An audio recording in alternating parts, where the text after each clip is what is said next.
Good morning guys, Motonoxus here. Ito lang yung bad trip eh. Ayan, dahil kong dala oh. Kita nyo, lalaki.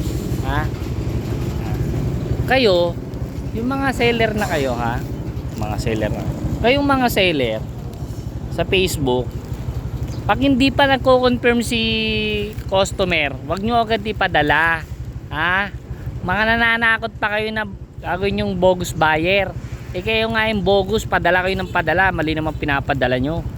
Mga hinayo pa kayo, hindi lang naman kayo naabala. Pati kami naabala mga rider oh, tulad yan oh. Dahil kong dala. Oh, tapos burst drop. Tapos oh, ayan, cancel. Pinakalagay pa kayong mga ganyan. No video, no refund. Mga buwisit kayo, kayo naman yung bogus. Buwisit yung mga nasa seller net sa Facebook eh. Yung padala ng padala ha. Hindi pa nagko-confirm pero hindi po lahat ng seller ha. May iba po kasi talaga na seller na padala ng padala. Hindi naman pa umuoo yung bibili, papadala nyo na agad. Tapos mananakot kayo, ipopost nyo yung bibili. Lahat kayo ipost, mga visit kayo.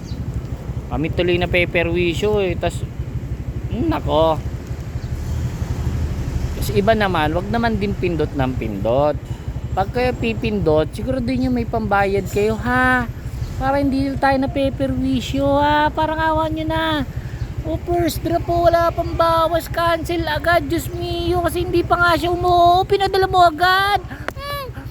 Panyeta man eh. Padala ng padala eh. Hindi pa umuo. Visit naman eh. Okay lang. Pogi, bawal magalit.